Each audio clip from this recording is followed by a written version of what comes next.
Oi, gente, tudo bem? Então, no vídeo de hoje eu vou falar como foi que eu descobri que eu sou portadora de linfoangioleiomatose, tá?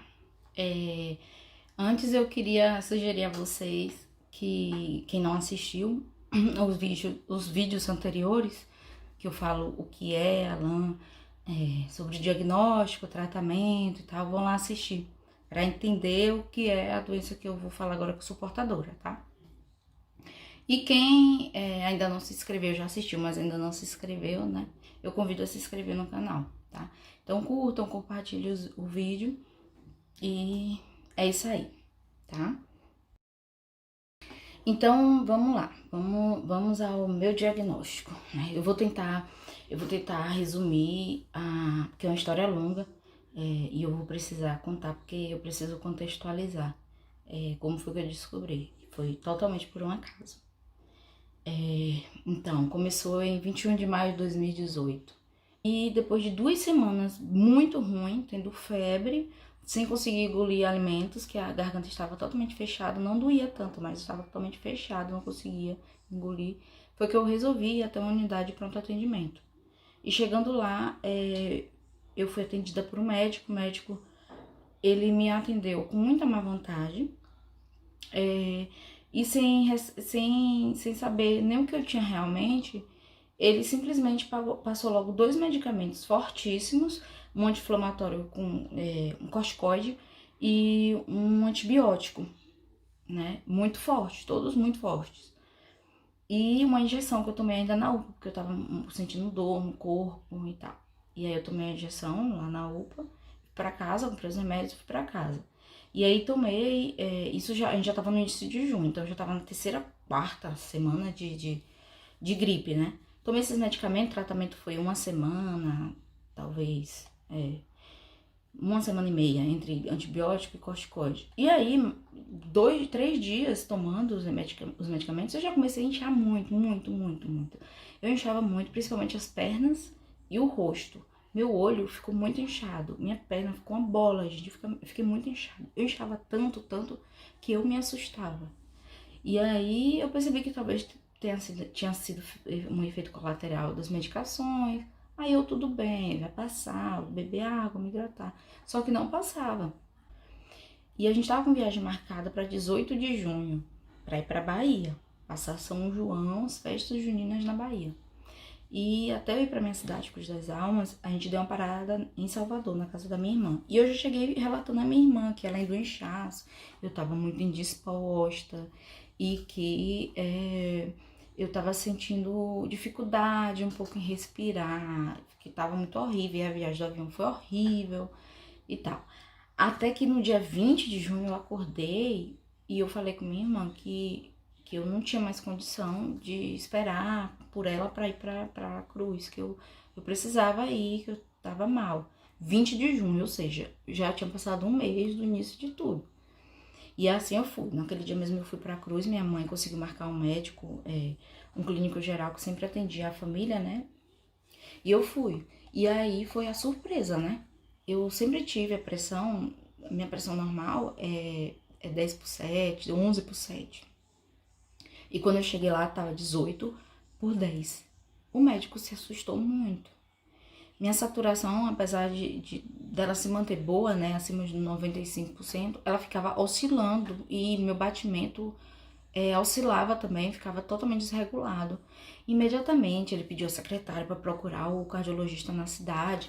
E assim, a gente estava no meio da semana junina, então a probabilidade de encontrar um médico na cidade era muito pequena. Até que no final da tarde, 5 horas da tarde, eu fui atendida, eu consegui um cardiologista e fui atendida e minha pressão já estava 20/9, 20/10, algo assim. E aí eu fiz todos os exames lá, imediatos, né? Um eletrocardiograma, ecocardiograma, e no mesmo dia o médico constatou uma miocardite. E diante do histórico, né, que eu havia contado a ele sugeriu que seria uma miocardite viral, né, proveniente da forte gripe que eu havia tido, que eu ainda estava me recuperando, né? E a miocardite viral é basicamente o vírus da gripe que foi para o músculo do coração e causou a inflamação. Então, miocardite viral é inflamação no músculo do coração causado pelo vírus, por algum vírus, né? No caso, foi provavelmente da gripe. E aí, por isso eu tava muito inchada e me cansava facilmente. Eu não precisei ficar internada, né? Até porque a gente tava, como eu falei, tava na Semana de São João da cidade, então era quase impossível. O médico passou todo o tratamento, recomendações de repouso absoluto, eu fiz exames complementares, foi, enfim. E aí, um dos exames deu que a proteína na urina estava muito alta. E aí tinha outros exames complementares para eu fazer, né? Fiz os exames lá na Bahia ainda, retornei para aqui com os exames em mãos e fui até um nefrologista aqui. E aí, no nefrologista, ele me passou outros exames de sangue e uma tomografia do aparelho urinário. Aí nessa tomografia, além de uma pedrinha, né, minúscula nos rins, né, o cálculo renal, que ok, tudo bem. E aí tem um parêntese, quando eu tava na Bahia, que foi diagnosticada miocardite, eu tive uma crise renal e eu não sabia que tinha sido uma crise renal. Eu fui parar na UPA, quase desmaiando de dor. E eu achava que era dor no estômago, porque eu tinha tomado muito remédio e eu tenho um problema no estômago. Aí eu achei que era isso, mas era uma crise renal, que eu só descobri em 2019, quando eu fui em outro nefrologista. Sim, aí voltando. Aí além desse cálculo renal, estava escrito: foi possível visualizar cistos difusos no pulmão que sugerem linfangioleumimatose. Tomei um susto, sem entender nada, o nefrologista também não, e encaminhou para o pneumologista. Procurei um pneumologista para investigar, né? Mas antes eu fui na internet, como todo mundo faz, e lá estava o primeiro site.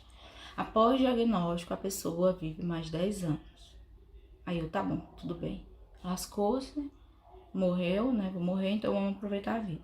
Mas eu pensei, Indira, você não aprendeu a fazer pesquisa assim, né? Como é que se pesquisa na internet? Então eu fui pesquisar da forma correta, procurar os meios corretos. E eu achei 2 artigos, não procurei mais, só li esses 2 artigos e eu vi mais ou menos do que se tratava e fui pra consulta. Aí na consulta médica, inicialmente, ela conversou, eu expliquei toda a minha saga, né, que eu tinha, virou rotina, eu tenho que explicar tudo. Ela solicitou uma tomografia do tórax, eu fui e fiz. E aí eu levei e na tomografia saiu confirmando os cistos difusos com características que sugeriam a linfangioleumimatose. No retorno, né, eu pesquisei mais, eu encontrei o site da Associação de Portadoras, o site da Alhambra, e vi que tinha um médico especialista em Fortaleza, anotei tudo, né? Como eu já ia voltar na outra médica, eu disse, não vou procurar especialista agora, né? Anotei várias perguntas para fazer a médica e fui para consulta. Assustada só com 2 coisas. Uma porque eu descobri que era uma doença rara, e aí doença rara você já fica, nossa, já imaginava como deveria ser acesso a tratamento, tudo, né? Deveria ser tudo mais difícil. E porque estava escrito também, uma das coisas que eu tinha lido, que era indicado que as portadoras não engravidassem. Mas fora isso eu estava tranquila, eu fui tranquila para a consulta. Quando eu cheguei no consultório, com os exames e meu caderninho cheio de perguntas, mostrei o exame e a médica, gente, ela nem conhecia a doença. E começou a fingir que conhecia. Que tá o problema. Ela começou a falar coisas tipo, que estranho você apresentar essa doença. Eu disse, eu vi que é uma doença rara, né? Ela, pois é uma doença que acontece mais em criança. Aí eu fiquei calada, né? Aí ela, não sei por que você teve e tal. Aí eu fiquei quieta de novo. Aí eu falei que tinha umas dúvidas, mesmo assim comecei a perguntar. E aí eu parei, porque ela começou a inventar respostas. Porque eu já havia visto as respostas das minhas perguntas, né? Tanto no site da Alhambra quanto em outros artigos. Só que eu queria ouvir dos médicos, né? A gente tem isso. E aí eu parei por causa disso, porque ela estava inventando coisas. E aí ela falou, então é isso, tudo bem, não tem mais nada a fazer, pode ir pra casa e tá tudo bem. Gente, eu só levantei e saí. Ela me chamou lá, mas se você estiver preocupada com esse negócio de gravidez, você pode procurar esses médicos aqui para fazer esse exame aqui. Eu nem prestei atenção no que ela terminou de falar. Eu só agradeci e saí. Porque imagina, eu já tinha até o nome de um médico especialista, tudo, e eu vi que a doença não era só isso. Imagina se outra pessoa, sabe, que sai de lá achando que tudo bem, vou dormir achando que tá tudo bem, ou enfim, sabe, gente, é constrangedor, né? Essa foi uma situação minha, vocês imaginem outras situações, né? Então eu já saí de lá e já marquei a consulta com o especialista. E aí fui para consulta com esse especialista e aí já era início de agosto de 2018. E aí o médico, ele foi todo atencioso do início ao final. Ele identificou que eu estava em uma crise alérgica, que eu já estava até com medo, achando que eu estava gripando novamente. E eu achava que eu não tinha alergia a nada. Ele me fez várias perguntas para saber meu histórico familiar, várias coisas. E aí, quando ele pegou a tomografia para olhar a impressão, ele me pediu o CD. E aí eu vi que o CD, a clínica não tinha me dado CD. Porque ele disse que não dava para visualizar perfeitamente os cistos e que só dava para ver nitidamente os alvéolos pulmonares.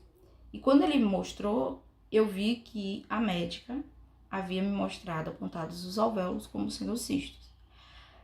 Aí, enfim.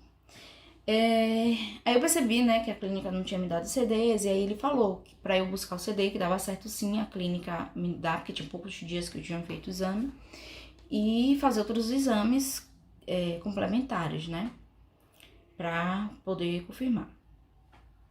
E aí eu fui fazer. Então, eu fiz a pletismografia, que é aquele exame da função pulmonar completa, né, que eu falei no vídeo anterior.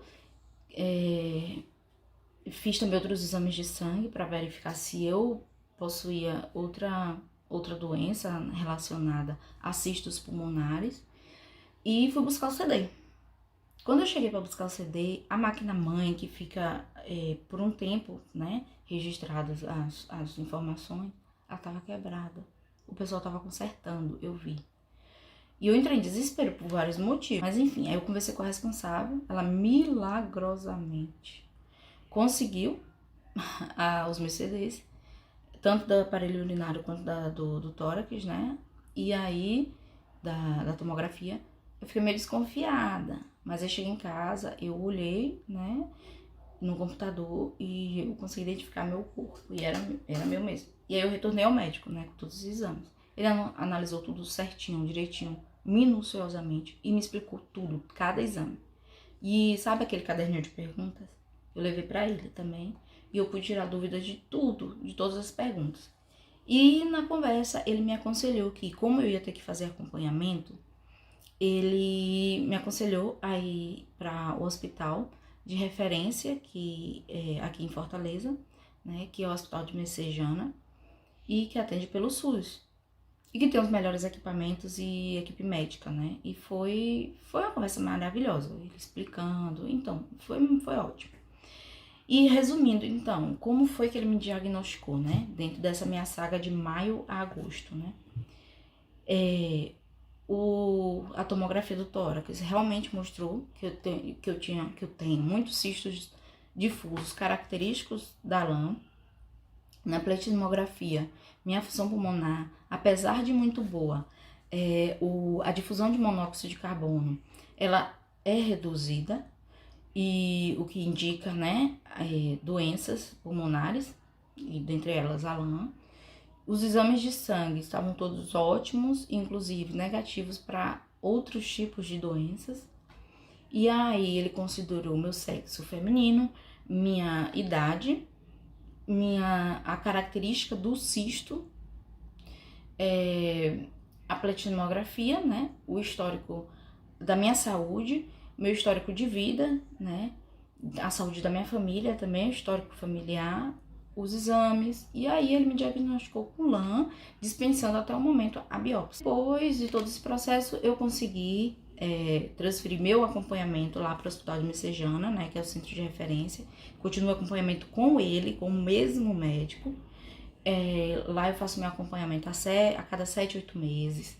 Meu exame da função pulmonar, na verdade, eu preferi continuar na mesma clínica que eu fiz o primeiro, mas é bobagem minha. Só para eu continuar com o mesmo padrão, para eu olhar e ver, mas bobagem minha. Lá também faz, no Hospital de Messejana, e é perfeito também, é ótimo também. E então eu já chego no Hospital de Messejana com o meu exame pronto, o médico avalia. Eu já saio de lá com a nova solicitação de um novo exame, né, para um novo exame, e com a próxima consulta agendada. E é super tranquilo. Então, gente, aí foi isso, sabe? Meu diagnóstico foi bem, basicamente isso. Em 2 meses eu tive esse diagnóstico. Bem, pessoal, uma pausa no vídeo só para uma informação que o médico me deu na época.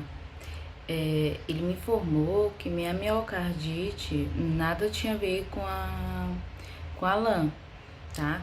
Então, foi por um acaso mesmo que eu descobri a LAM. Por conta da miocardite, acabei fazendo vários exames e acabei descobrindo que eu era portadora de LAM. Então, a miocardite não tinha nada a ver com a LAM, tá? É só a informação que eu lembrei depois que eu fiz o vídeo. Então, apesar de todo o contratempo, né, todos os contratempos que eu tive, eu fui bem iluminada mesmo, assim, bem sortuda, né, de ter um diagnóstico dessa forma tão rápida, né, e porque a realidade não é essa.